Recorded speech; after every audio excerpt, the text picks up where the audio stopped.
안녕하세요, 여러분. 저희 외할머니가 살아계셨을 때 이런 말씀을 하셨어요. 자기 자식 홀대하는 집에는 절대로 시집가면 안 된다고요.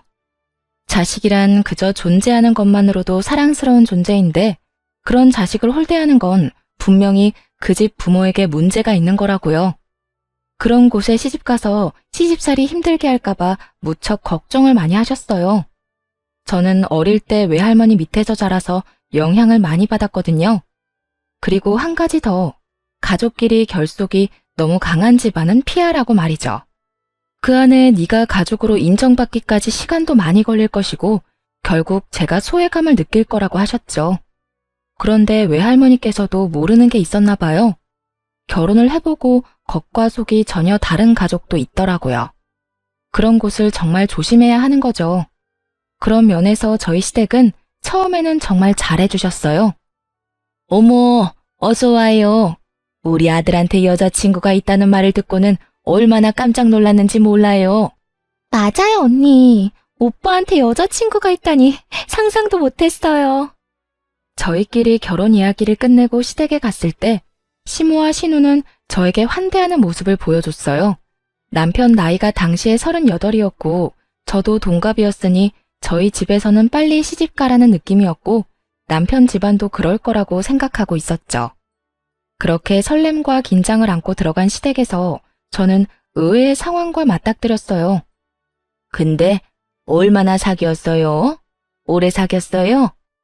저희 1년 좀 안 되는 기간 동안 사귀었어요. 아무래도 나이가 있다 보니 자연스레 결혼 이야기 나왔고요.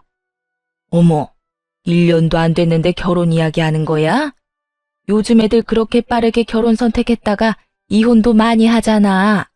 그래도 연애를 2년 정도는 해보고 결혼을 해야 하지 않을까? 저희 집에서는 벌써 결혼하라고 난리라서요. 이 사람이 워낙 괜찮은 사람이라 저도 한다면 빨리 하고 싶고요. 저는 남편을 보며 싱긋 웃었죠. 남편은 순박하고 착한 사람으로 저와 잘 맞았어요. 우리 아들이 괜찮기는 한데 이렇게 쉽게 결정해도 되나 모르겠네. 상견례도 솔직히 나는 좀 이르다는 생각이고 좀 더 사귀어보고 결정하는 게 낫지 않을까? 이상한 기분이었어요. 분명 반기는 표정이었는데 입으로 나오는 말은 그와 정반대였거든요.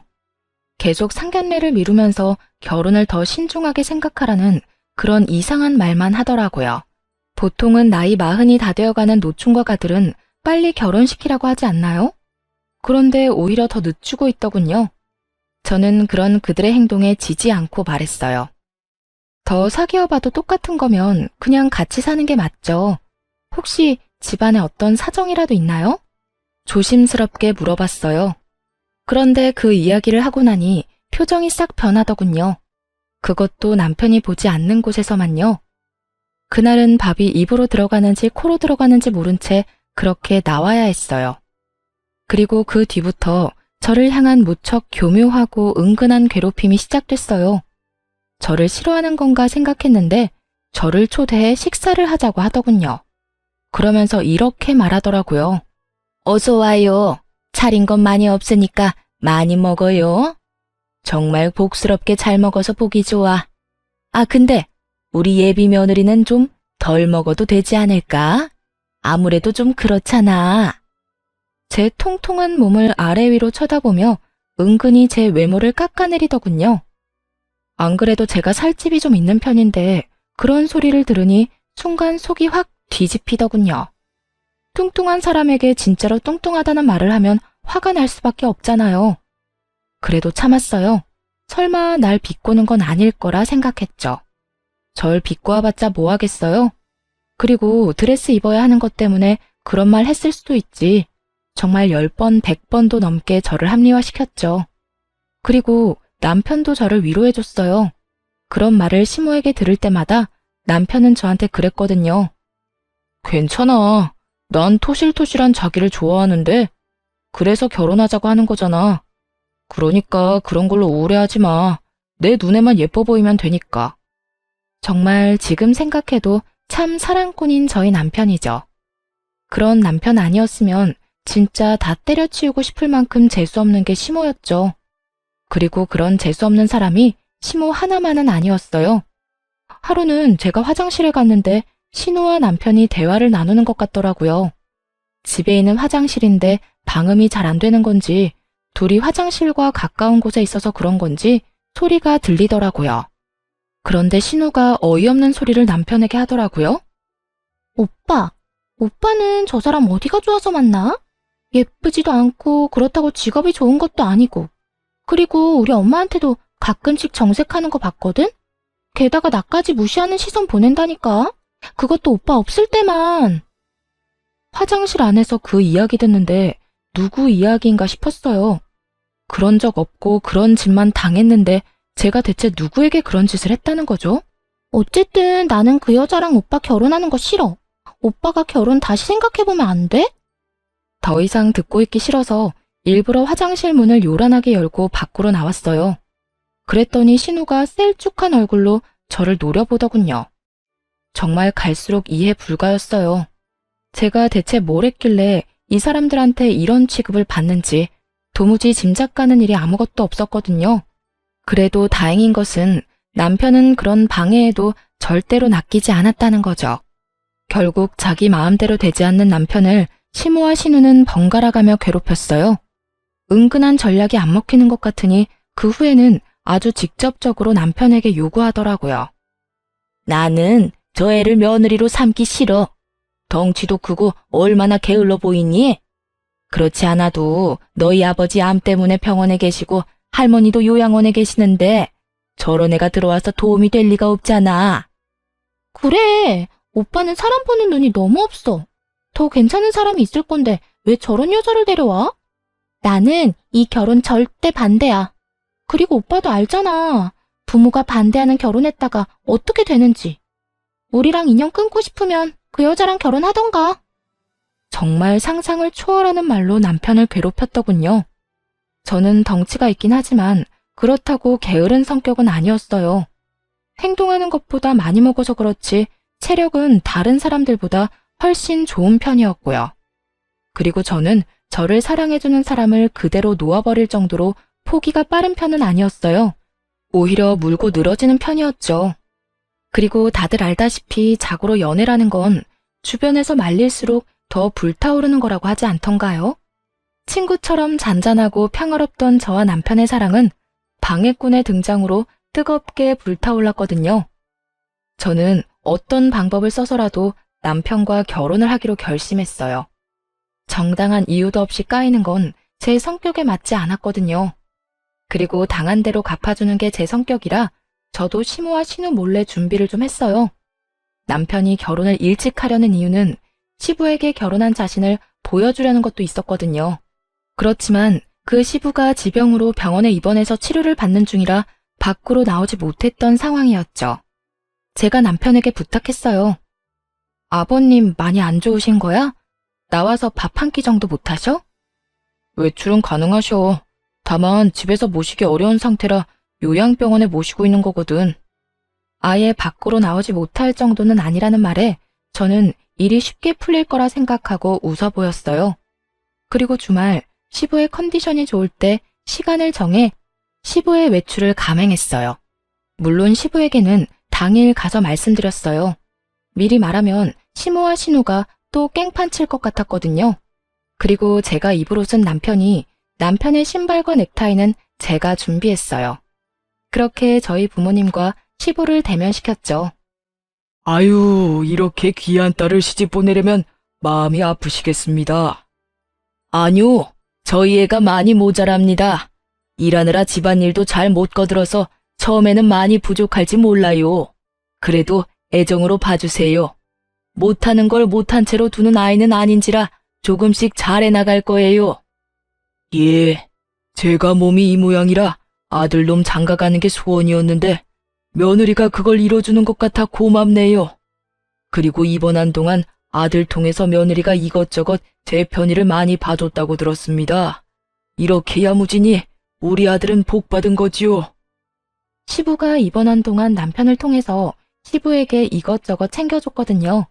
특히 병원 생활로 입맛 없을 것 같은 시부를 위해 맛있는 음식도 많이 넣어드렸고 안에 있을 때 심심하지 마시라고 좋아하시는 책도 많이 보내드렸거든요. 그렇게 여러 면으로 도장을 쾅쾅 찍어 놓은 보람이 있었어요. 시부가 저를 무척 좋게 봐줬어요. 그러면 지체하지 말고 어서 날을 잡는 게 어떻겠습니까? 줘야 좋지요. 최대한 빨리 잡아서 제가 손주라도 볼 수 있으면 정말로 여한이 없을 것 같습니다. 결국 제가 원했던 그 말이 시부의 입에서 나왔어요. 시부 덕분에 저희는 결혼 허락을 받았어요. 그리고 날짜 잡는 것까지 이야기하고 소소한 이야기로 분위기가 무르익었는데 그제야 시모와 신우가 뛰어오더군요. 사실 두 사람에게도 상견례 한다고 미리 말해놨거든요. 시부가 온다는 이야기만 쏙 빼놓고 말이죠. 당연히 제가 전화하니 네가 뭔데 멋대로 상견례 날짜 잡냐며 가지 않을 거라고 코웃음 치던 시모였는데 시부가 있다는 걸 남편에게 뒤늦게 듣고 놀라 달려온 거였어요. 이게 뭐 하는 거야? 당황한 시모와 신우를 앞에 두고 시부가 말했어요. 당신 도대체 이런 중요한 날 왜 늦은 거야? 너도 상견례 계속 미룬다는 말은 들었다만 이런 자리에까지 늦어? 여보, 다시 한번 생각해봐요. 당신 아파서 그런 거면 그런 생각 버려요. 당신 지금보다 더 오래 건강하게 살 수 있는데. 그리고 저는 지금이 기회라는 걸 잘 알았어요. 시모와 신우가 왜 저를 탐탁지 않아 하는지 물어볼 처음이자 마지막 기회요. 어머님, 그런데 이 사람도 이제 곧 40인데 결혼을 미루는 이유가 따로 있을까요? 저나 남편에게 문제가 있는 것도 아니고 양가 집안에 나쁜 일이 있는 것도 아닌데. 그리고 40이 다 돼가는 저희가 1년 정도 사귀었으면 많이 사귄 거라 생각하는데 정말로 이해가 안 돼서 여쭤보는 거예요. 저희가 왜 이 결혼을 더 끌어야 하는지 저희한테 설명 좀 해주세요. 그래야 저희도 납득하고 그 말에 따르던 말던 하죠. 시모가 또박또박 할 말 하는 저를 살짝 째려보더군요. 저도 엄마 아빠 위세가 있으니 무섭지는 않더라고요. 그리고 무엇보다 시부가 있는 앞이었잖아요. 아들의 결혼을 그 무엇보다 축복하고 좋아해주는 시부가 있는데 제가 뭐가 겁나겠어요? 시부 위세를 등에 업고 물었죠. 그랬더니 시부도 말하더라고요. 그래, 내 며느라가한테 다 들었어. 대체 왜 그런 짓을 했어? 듣고 있으니 내가 기가 막히고 어이가 없어서 언제든 빨리 결혼시키고 싶다며. 나한테 한 말이랑 애들한테 하는 말이 왜 달라? 그러자 시모가 입을 꾹 닫더군요. 뭔가 있는 것 같았지만 말하지 않더라고요. 그게 무슨 이유인지는 모르겠지만 시부에게도 말하지 못할 만큼 비밀스럽고 문제가 되는 것임에는 틀림이 없어 보였죠. 그날을 기점으로 제 안에서 시모는 꿍꿍이가 있는 사람 1위에 올라섰어요. 그렇지만 시부를 끌어들인 보람이 있었는지 결혼은 빠르게 진행됐어요. 조금만 더 늦었으면 다음해 말까지 기다렸어야 할 뻔했거든요. 결혼 과정에서도 여러 가지로 성가시게 하던 시모는 시부의 전화 한 통이면 쪼그라들어서 결혼 준비는 문제없이 해나갔어요. 그렇게 저와 남편은 결혼을 했어요. 그리고 가장 먼저 한 건 남편의 통장 관리였죠. 남편은 매달 50만 원씩 시모에게 용돈을 주고 있었어요. 솔직히 너무 많다 싶었지만 그건 남편이 자기 부모에게 주는 거니 제가 손댈 부분이라고 생각지 않았어요. 게다가 시모도 조모와 시부를 돌보느라 많이 힘든 건 사실이었거든요. 남편에게 듣기로는 조모도 살아계시는데 1급 시력장애와 노환으로 요양원에 계신다고 했거든요. 그러니 시모는 본인의 남편 병간호도 해야 하고 시어머니의 병간호도 해야 하는 상황이었던 거죠. 직장을 다니지는 않지만 힘든 일을 하는 분이니 그 정도 용돈 드리는 건 아깝지 않다고 생각했어요. 그렇게 결혼하고 6년쯤 지났을 때는 서로가 서로에게 어느 정도 익숙해진 상황이었어요. 시모와 신우는 마주칠 때마다 저를 노려보긴 했지만 예전처럼 막무가내로 굴지는 않았어요. 이미 결혼을 했으니 더 이상은 무의미하다고 생각했을지도 모르죠. 그리고 그때쯤에는 남편과 제 사이에 아들이 태어났기 때문에 분위기가 누그러진 거라고 생각했어요. 시모와 신우가 아이에게 뭔가 사주거나 엄청 예뻐하는 건 본 적 없지만요. 제가 그 부분에 대해서 남편에게 엄청 화를 낸 적 있거든요. 그랬더니 남편이 약간 곤란한 표정을 지으며 저한테 그 이유를 명확하게 설명해 주더라고요. 어머니가 우리 아이 안아주지 않아도 너무 마음 쓰지 마.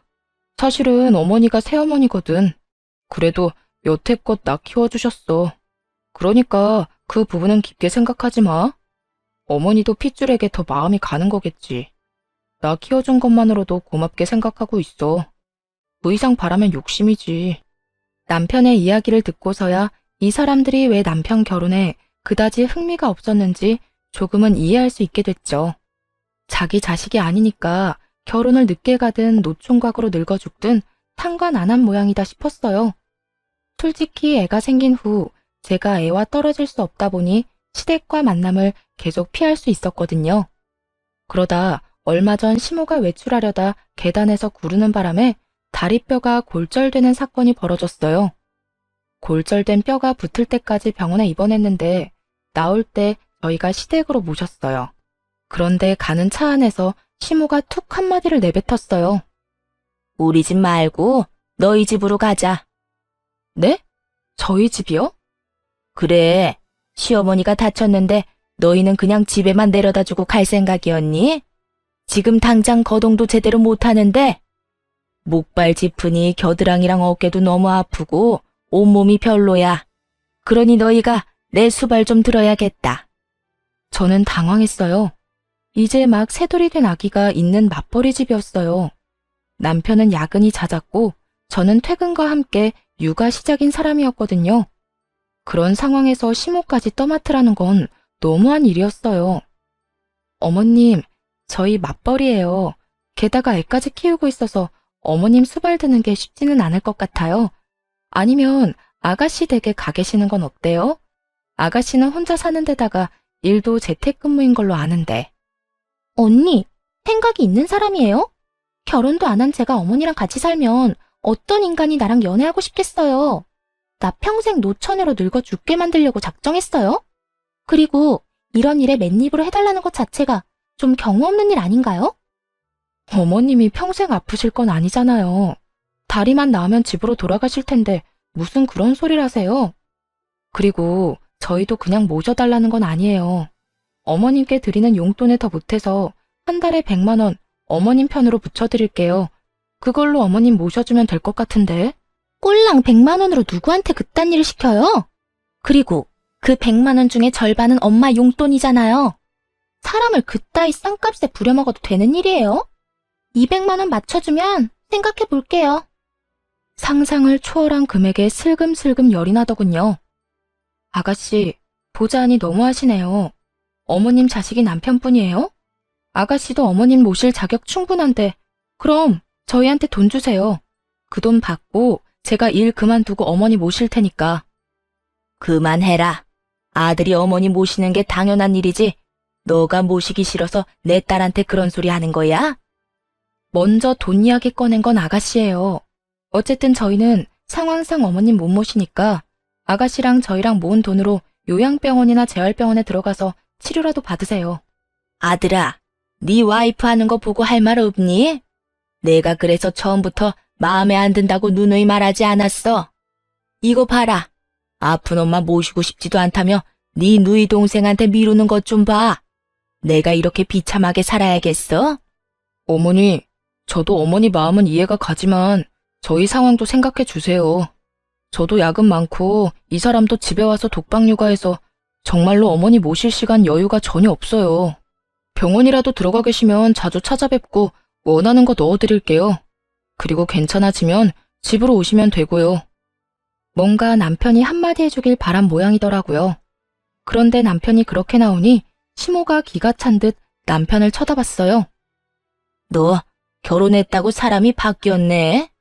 예전에는 내가 하란 대로 꼬박꼬박 해주더니 이제는 그런 거 해줄 필요 없니? 그것도 다 네 와이프가 뒤에서 시키는 거겠지? 와이프한테 제발 뭐라고 하지 마세요. 대체 왜 이러세요? 어쨌든 저희는 거절했으니까 동생이랑 상의해서 저한테 알려주세요.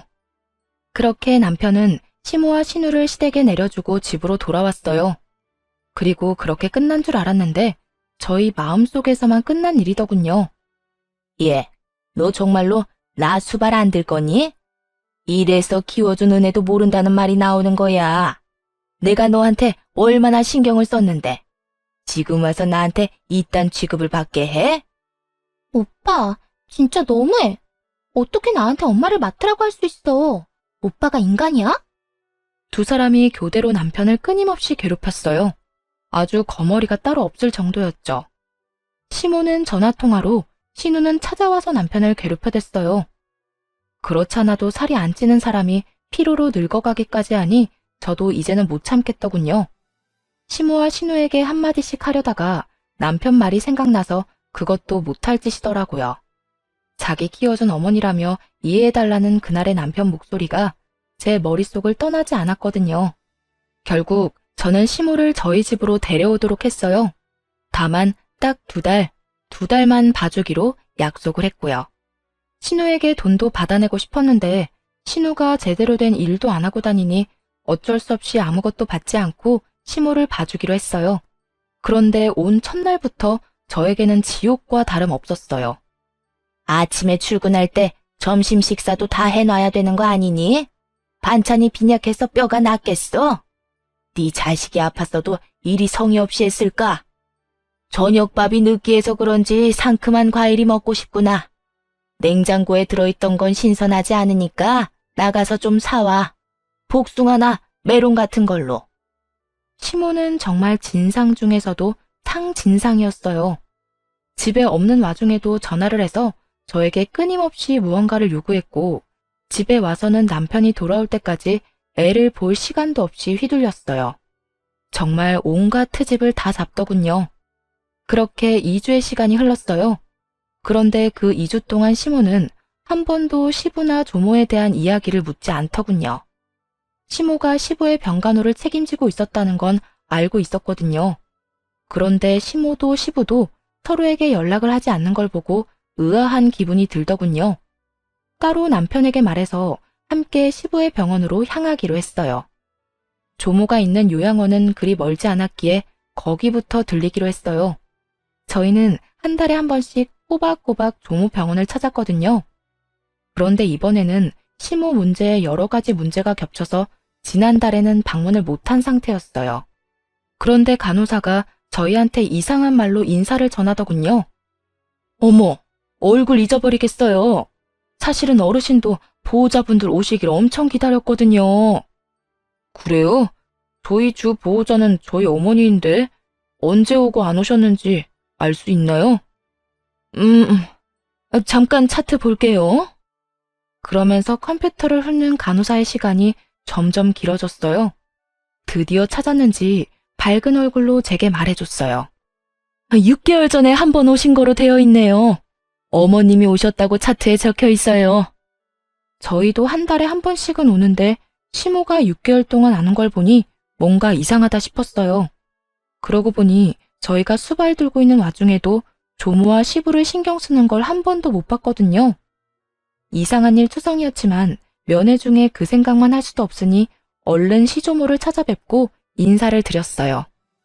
할머니, 저희 왔어요. 아이고, 그래. 우리 새끼 왔니? 네, 지난달에는 죄송해요. 어머니도 다치시는 바람에 경황이 없었거든요. 밖에서 사온 음료를 옆 침대분들에게도 챙겨주고 조모를 휠체어에 태워 요양원 내에 조용한 곳으로 갔어요. 시모는 눈이 잘 보이지 않는 만큼 청력이 예민하셔서 갑자기 고함을 질러대는 치매 노인과 같이 있는 걸 싫어하셨거든요. 우리 손자, 손 좀 잡아보자. 눈이 잘 안 보이는 시조모께서 남편의 손과 팔, 얼굴을 더듬거렸어요.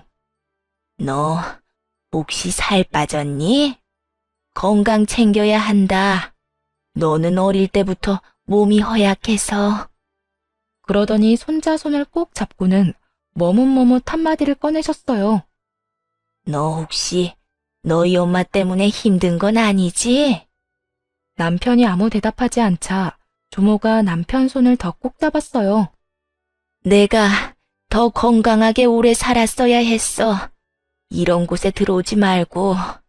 너 혹시 네 새엄마가 너 버리려고 한 건 기억하니? 순간 저도 남편도 흠칫 굳었죠. 설마 이런 내용을 말해줄 거라고는 생각도 못했거든요. 엄마가 진짜 그랬다고요? 그래. 그 뒤로도 너 키우기 싫다고 나 찾아와서 하소연하는 거 내가 따끔하게 일러 보냈다. 그런데 이상하지? 너 다 크고 나니까 그런 말이 없어. 너 성인 될 때까지 주구장창 와서 네 욕만 하던 년이. 남편은 자신을 길러준 새엄마에 대해 항상 고마운 마음을 가지고 있었어요. 그건 옆에서 봐온 제 눈에도 그렇게 보였거든요. 그런데 그 모든 게 가식이었고 남편이 미성년자 시절 내내 그렇게 생각했다는 거잖아요. 그런데 왜 성인이 되고 나서는 그런 말이 없었나 의아했어요. 성인이 된 후에도 남편은 시댁에서 함께 살고 있었거든요. 분명 얼굴 마주치는 건 똑같은데 성인이 되기 전과 된 후의 모습이 달랐을까요? 남편은 골똘히 뭔가를 생각하고 또 생각하는 모습이었어요. 저도 조모 말에 충격을 받기는 했지만 그래도 저까지 흔들려서는 안 된다고 생각했어요. 그리고 당사자가 아니었으니 남편보다는 충격을 덜 받을 수밖에 없잖아요. 그래서 곁에서 조용히 남편을 토닥여줬어요. 시조모와 면회를 끝나고 시부 병원으로 향하는 내내 남편은 뭔가를 생각하는 것처럼 아무 말도 하지 않았어요. 저도 그런 남편의 모습이 어색했지만 옆에서 눈치만 보고 있었죠. 그리고 시부 병원에 도착해서 남편이 한 일은 시모가 언제 병원에 왔었는지였어요. 생각보다 시부 병원에는 자주 왔더군요. 시부가 입원한 기간이 그리 길지는 않았는데 1, 2주마다 꼬박꼬박 왔더라고요. 그래도 시어머니보다는 남편이 좋은가 보다 싶었는데 시부 말을 들어보니 그건 또 아니더군요. 아버지, 저 왔어요. 혹시 어머니가 자주 찾으셨어요? 자주 찾아왔다 마다. 아주 올 때마다 귀찮아 죽겠다. 너 혹시 네 어머니 홀대하고 있는 건 아니냐? 시부의 갑작스러운 말은 시모와 정반대였죠. 남편이 갸웃하더니 시부에게 말했어요. 왜 그렇게 말씀하세요? 그렇지 않고서야 너희 엄마가 와서 그런 말을 할 리가 없잖아. 네가 요새 서운하게 대한 건지 결혼하고 나서 엄마한테 관심을 안 줘서 그런 건가? 자꾸 자기를 보험금 수령자로 해달라. 집은 딸한테 주라며 나한테 요구를 하잖아.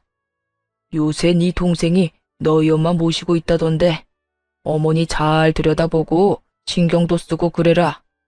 네가 자기한테 신경 안 쓴다고 딸밖에 없다며 지금 살고 있는 집 명의 네 동생 앞으로 돌려달라는데 네 엄마가 얼마나 불안했으면 그런 소리를 했겠냐. 이제 너도 엄마 알아서 챙겨드리고 그래. 보험금 수신인을 바꿔달라는 말이 이렇게 무섭게 들리긴 처음이었어요.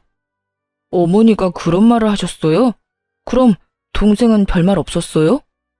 너희 할머니 돌보는 것도 네 여동생이 하고 싶다고 하더구나. 그것 때문에 매달 돈 필요하다고 해서 돈 좀 주고 있어. 50만 원씩. 저와 남편은 순간 뒤통수를 제대로 맞은 기분이 들었어요. 조모 병원에 넣어두고 돌봐주지도 않던 신우가 돈까지 받아갔다는 이야기에 남편 눈이 뒤집어졌어요. 왜냐면 조모에게 필요한 물건이 있으면 본래 주 보호자에게 연락이 가는데 주 보호자가 연락을 받지 않으면 그 다음 보호자에게 연락이 오거든요. 그래서 간호사가 남편에게 매번 전화를 했어요. 필요한 게 있을 때마다 챙겨달라고 말이죠. 그래놓고 지금 시무마저 우리에게 넘기고 자기는 아무런 노력 없이 돈만 챙겨가고 있었으니 남편이 느꼈을 배신감이 상상도 되지 않더군요. 시부 옆에서 수발들면서 시부에게 뭐라도 뜯어내려고 안간 힘을 쓰는 시모의 모습을 본 것 같아 저도 기분이 안 좋았고요. 사실 시댁 재산권은 전부 시부에게 있거든요. 여태껏 아무것도 안 주고 틀어지고 있으니 시모가 안달이난 모양이었어요. 남편은 돌아오자마자 시모에게 따지더군요. 어머니, 혹시 제 결혼 반대한 거 제가 드리는 돈 때문이었어요? 그게 무슨 말이야, 뜬금없이. 아무것도 모른다는 듯 시모가 웃더군요. 남편은 그에 지지 않고 말했어요. 할머니한테 듣고 오는 길이에요. 저 성인 될 때까지 저 키우기 싫다고 그러셨다면서요? 어릴 때는 고아원에 갖다 버리라고 했다던데 사실인가요? 너 설마 그 늙은 노인 말만 믿고 나한테 이러는 거야? 옛날 일이야. 나도 기억도 안 나는 옛날 일. 그래서 아버지한테 가서 보험금 수령인 바꿔달라. 동생한테 유산 물려줘야 한다. 그렇게 열심히 개수작 부리신 거예요? 고아원 갖다 버리라고 할 만하네요. 어릴 때 갖다 버렸으면 아버지 보험금이며 유산 다 어머니랑 동생 나눠 가지는 건데, 안 그래요? 얘가 지금 무슨 소리를 하는 거야? 너 내가 여태껏 너희 집안에 얼마나 잘했는지 모르지? 젊어서는 너랑 딸 뒤치다꺼리 해야 했고, 늙어서는 할머니랑 네 아버지 병수발 들어야 했어. 그리고 내가 네 엄마고 내 남편 본처인데 당연히 그건 요구할 수 있는 거 아니니? 그렇죠. 어머니가 진짜로 그런 일들을 했으면 당연히 모든 걸 받을만 하죠. 그런데 왜 아버지한테 거짓말하셨어요? 지금 어머니 모시고 있는 건 저인데 동생이 모시고 있다고 거짓말하셨잖아요. 그리고 할머니 병원에 가본 적은 언제예요? 반년도 넘게 가보지도 않았던데 그거 아버지도 알고 있긴 해요. 동생도 마찬가지예요. 할머니 모시겠다고 해놓고 반년 넘게 와보지도 않고 여태껏 그런 명목으로 아버지한테 돈을 얼마나 받아가셨어요? 내가 받아가긴 뭘 받아가? 당연히 받아야 하는 돈이지. 그리고 너 이러는 거 아니다. 여태 키워준 은혜도 모르고. 남편은 시모 말을 무시한 채 신우에게 전화를 걸었어요. 신우가 전화를 받자마자 다짜고짜 말하더군요. 앞으로 어머니 네가 모셔. 난 모실 생각 없으니까 당장 와서 데리고 가. 그게 무슨 말이야? 갑자기 1억이야? 오빠가 봐주기로 했잖아. 왜 말을 바꿔? 그리고 엄마가 무슨 짐이야? 왜 여기저기 왔다 갔다 하게 만들어? 그럼 네가 애초에 데려가던가. 왜 나한테 맡겼어? 너희 엄마잖아. 나도 키워준 은혜 다 갚았다고 생각하고 있어. 한 달에 50만 원씩 20년을 꼬박 들였어. 그리고 어머니 필요한 거 있을 때마다 너한테 전화한 적 있어? 나한테 전화 와서 다 해먹었지. 갑자기 왜 이래? 오빠 진짜 웃긴다. 우리 엄마가 오빠 키워준 은혜는 생각도 안 해? 엄마가 얼마나 고생해가면서 오빠를 키웠는데. 그리고 우리 엄마 없었으면 오빠도 엄마 없이 불쌍하게 자랐을 거면서 이제 와서 버리는 거야? 그래서 돈 줬잖아. 내가 벌어서 매달 용돈 줬잖아. 20년을 처먹었으면 많이 먹은 거 아니야? 내가 그렇게 보기 싫었으면 애초에 아버지랑 결혼을 하지 말았어야지. 내가 죽어도 우리 아버지 아들인데. 딸, 너희 오빠가 도대체 왜 이러는지 모르겠다. 너희 할머니 전화 받고 와서는 나를 돈이나 탐하는 여자로 몰아가는데 미쳐버리겠어. 이래서 검은 머리 짐승 거두는 게 아닌데 내가 그때 왜 애 있는 남자랑 결혼했나 몰라. 다리도 지금 덜 붙었는데 나 쫓아내려고 난리가 났어. 네가 어떻게 좀 해줘. 오빠, 이러면 나도 아빠한테 다 잃을 거야? 일러, 이르라고. 그러면 나도 똑같이 아버지한테 말씀드릴게. 너 할머니 모시겠다고 해놓고 요양원 처박아 놓고 반년 동안 가보지도 않고 필요하다는 물품 넣어주지도 않은 거 내가 다 말할게. 그럼 되겠네. 남편 말에 신우가 입을 딱 닫더군요. 자기가 잘못한 게 있으니 대꾸할 말이 있을 리가 없죠. 뭐가 됐든 난 절대로 엄마 안 모셔. 부양 안 할 거야. 어머니, 기분 좋으시겠어요?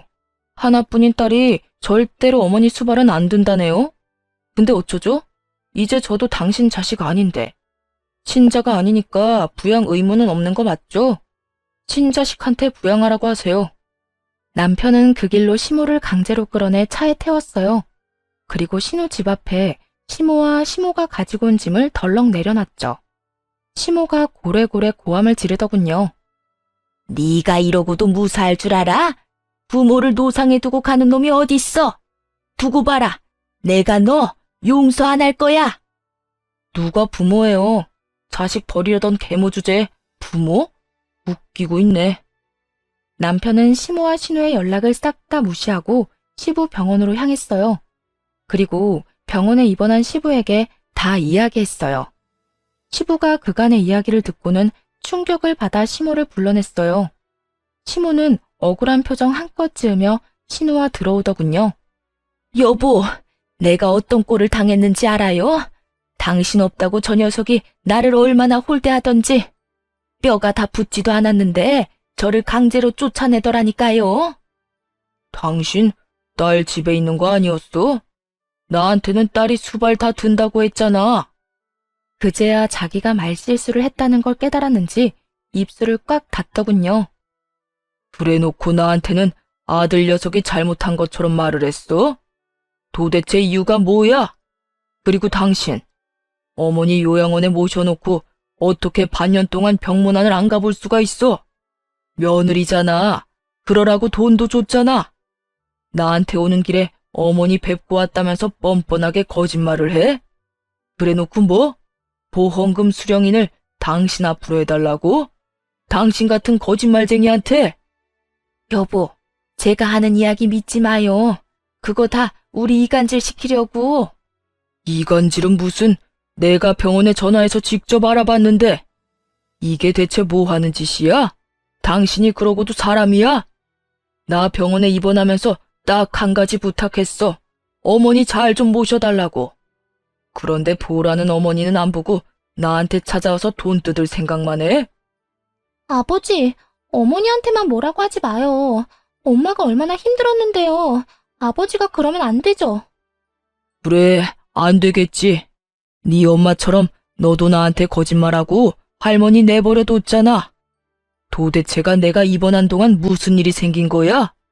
당신, 지금 당장 우리 집에서 나가. 주민등록 말소 신청할 테니까. 여보, 아버지! 나 부르지 마라. 가만 보니 우리 아들 결혼 계속 미룬 것부터 이상하다 싶었어. 나하고 말할 때는 빨리 장가 보내야 한다더니 장가 간다는 애한테 못 가게 막은 거 아들 돈 때문이지? 우리 아들이 돈 벌어서 당신한테 돈 주고 내가 당신 고생한다고 생활비조로 돈 주고 그러니까 일도 안 하고 편하게 지내려고. 결국 시부의 불호령에 시모와 신우는 아무 소리도 못하고 쫓겨났어요. 그리고 정말로 시부는 시모의 주민등록을 말소시켜버렸어요. 두 사람은 재혼인데다가 등본상으로는 배우자가 아닌 동거인으로 되어 있어서 가정이 좀 단순했죠. 이혼도 필요 없는 상황이더라고요. 법적으로 혼인신고가 된 게 아니었더라고요. 나중에 알게 된 사실인데 시모가 몇 달 있어보고 아니다 싶으면 튈 생각이었나 보더라고요. 그래서 시부 쪽이 아닌 시모 쪽에서 혼인신고는 안 하겠다고 했고 그 뒤로 계속 이렇게 혼인신고 안 하고 살았다더군요. 그러다 남편이 결혼하고 시부가 곧 죽을 것처럼 병원에 들어가 있으니 그제서야 재산을 챙길 생각으로 중간에서 날조하고 다닌 거였죠. 자기들에게 재산을 주기를 원한 거고요. 참 대담한 건지 미련한 건지 그렇게 시모가 주민등록지도 없이 붕 떠버렸어요. 그러자 시모와 신우가 매일같이 시부에게 찾아가 눈물로 애원을 하더라고요. 여보, 제발 우리 좀 살려줘요. 이제 나가면 우리는 어떻게 살아요? 주민등록만이라도 당신 앞으로 해줘요. 네? 잘못을 빌지 않고 자기 불쌍한 것만 내세운 꼴을 보니 아직도 정신 못 차렸다 싶었죠. 내가 미쳤어? 여태껏 우리 집 재산 갉아먹고 있던 인간들한테 내가 왜 그런 행동을 해? 내가 당신한테 여태 못한 게 뭐가 있어? 그런데 내 아들을 불효자로 몰아서 나랑 이간질을 시키려고 했어? 그러고 나서는 내 재산 다 당신 딸이랑 나눠 가질 생각이었냐고? 그런 게 아니라고 했잖아요. 딸, 너도 아버지한테 뭐라고 해봐. 엄마 그러면 네 밑으로 들어가도 되겠니? 난 이렇게 혼자서는 못 살아. 넌 진짜 내 딸이잖니. 그렇게 엄마를 소중히 생각하던 신우도 수발들라는 말 앞에서는 신중해지더군요. 신우 대답이 웃겼어요. 엄마, 딸한테 기생충처럼 들러붙을 거야? 결혼도 안 했는데? 아빠, 그리고 나 이제부터 할머니 요양원에 자주 갈 거예요. 그러니까 제발 저는 내치지 마세요. 네? 엄마는 남이지만 저는 아빠 핏줄이잖아요.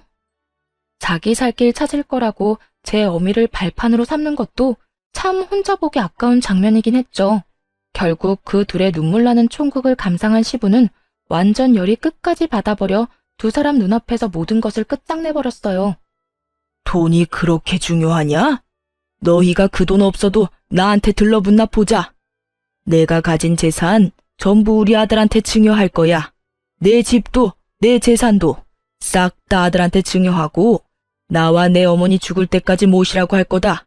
이제 됐어? 시부의 폭탄 선언에 시모가 더 큰 고함 소리로 울었어요. 여보, 어떻게 나한테 한 푼도 안 남겨줄 수가 있어요? 이건 잘못된 거예요. 제가 당신 아들을 어떻게 키웠는데? 어떻게 키우긴? 내 아들 그저 네 돈주머니로 생각한 주제에 내가 어머니한테 그 말 듣고 기도 안 차서 내 아들을 네가 뭔데 고아원에 넣어라 마라 해. 당신이 뭔데? 그렇다고 내가 돈을 덜 줬어? 생활비에 당신 용돈까지 돈 넣어줬는데 왜 내 아들을 저렇게 비참하게 만들어? 그리고 당신 내 아들 키우면서 딸애보다 더 잘해준 적이 있어? 내가 말은 안 했지만 매번 당신은 딸만 감싸 돌았지. 커서 이젠 좀 괜찮아졌나 싶었더니 네 딸만 자식이고 내 아들은 자식도 아니야? 내가 네 딸년 신경 써줬으면 너도 내 아들 힘들게 만들지 말았어야지. 늙은 할망구가 한 말 때문에 지금 이러는 거예요? 처음에 그랬지만 그 뒤에는 괜찮았다고요. 돈 주니까 괜찮았겠지. 내 말 틀렸어? 양심을 좀 챙겨. 결국 시모는 찍소리도 못하고 시부의 호통에 쭈그러졌어요. 저도 나중에 알았는데 신우는 시모가 데려온 딸이었고 남편은 시부가 데려온 아들이었더군요. 나이 차가 좀 있어서 제가 후 시모가 낳은 아이라고 생각했는데 피도 이어지지 않은 모양이었더라고요. 신우는 그 사실도 몰랐는지 자기가 시부의 딸이 아니라는 걸 알고 더 놀랐어요. 솔직히 시부가 딸을 대함에 있어서 너무 격없고 잘해줬기에 핏줄이 아니라는 건 예상도 못했었어요. 결국 한바탕 난리가 나고 시모와 신우는 그 뒤로 감쪽같이 모습을 감췄어요. 그리고 몇 달 뒤에 소식을 듣게 됐어요. 시모가 치매에 걸렸다는 소식이요. 연세가 그래도 그렇게 많지는 않았는데 짧은 시간 스트레스를 많이 받은 모양이었더라고요. 알고 보니 시부에게 쫓겨나서 갈 곳 없으니 신우 집에서 지내게 해달라고 사정했던 것 같더라고요. 절대로 수발 안 들겠다며 버티던 신우가 한 가지 조건으로 집에 살 수 있도록 해줬대요. 월세를 받겠다고 했답니다. 자기 어머니한테 그리고 집에서 쓰는 거 다 시모가 벌어서 쓰라고 했다네요. 결국 시모는 늙은 60대 후반의 나이에 여기저기 돈 벌러 해본 적도 없던 농사일에 굳은 일까지 했다고 해요. 열심히 신우의 빨대가 되어 돈 벌어다 줬는데 결국 얻은 건 치매뿐이었죠. 참 똑같은 인간들이었어요. 아들 장가도 못 가게 하고 빨대 꽂으려 했던 시모나 그런 늙은 시모에게 빨대 꽂아서 치매에 걸리게 만든 신우나 거기서 거기더라고요. 그 이야기 듣는데 참 헛웃음만 나오더군요. 시모와 신우가 양보하고 조금씩 물러섰다면 상황은 이런 식으로 흐르지는 않았을 거예요. 남편은 책임감이 강하고 주변 사람들에게 참 잘하는 사람이거든요. 떡을 하나 받으면 떡 한 봉지로 갚는 사람이요. 시모가 마지막까지 모르는 게 하나 있었는데 시모는 이 모든 사태가 시조모의 말 때문에 일어난 거라고 착각하고 있더라고요. 그런데 남편은 이미 시모가 자신을 싫어한다는 생각을 어렴풋이 하고 있었더라고요. 특히 결혼하고 나서 그것을 제일 강하게 느꼈다고 하더군요.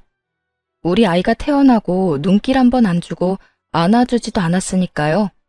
하물며 친정에서 아기용품이 선물로 수두룩하게 흘러들어올 때 시댁에서는 아무것도 주지 않고 관심조차 주지 않았을 때 그때 정말 강하게 그런 느낌을 받았대요.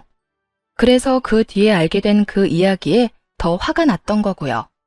만약 시모가 남편을 최소한 싫어하지는 않았더라도 남편은 시모의 가장 든든한 사람이 되었을 거예요. 신우도 마찬가지죠. 신우가 조금만 덜 이기적으로 굴었다면 남편은 신우를 친동생으로 여기며 무엇이든 해줬을 거예요. 그런 사람이거든요. 그런데 그렇게 좋은 사람 뒤통수를 치려고 했으니 사실 남편이 동생 결혼할 때 대비해서 적금도 모으고 있었거든요. 아버지 아프고 아버지 번 돈이 병원비로 들어가는 상황에서 동생이랑 어머니는 자기가 책임져야 한다고 생각했나 봐요. 그런데 그런 식으로 뒤통수를 맞았으니 그 사람들 서로가 서로에게 하는 것만 봐도 인연 끊는 게 충분히 이해가 가는 사람들이잖아요. 시모는 딸한테 시달려 등골 빠지게 일하다 치매나 걸리고 딸은 시모한테 빨대 꽂으려다 더 큰 짐을 얻게 됐으니 자기가 뿌린 대로 고스란히 걷어들인 거였죠. 어쨌든 이제라도 그 무시무시한 모녀들과 인연을 끊게 돼서 다행이라고 생각해요. 정말 남편 잘 만나도 시댁 잘못 만나면 큰일 나는 일이더라고요. 남편은 좀 침울해 보였지만 지금은 더 개운한 모습이고요. 시부와 시조모는 저희가 자주 들리고 외박해서 집에 자주 모시니 예전보다 더 좋아하세요. 지금까지가 제 사연 끝입니다. 어떠셨나요? 많은 의견 댓글로 써주시면 감사하겠습니다. 여러분, 항상 건강 조심하시고 비 피해 없으시길 바랍니다. 감사합니다.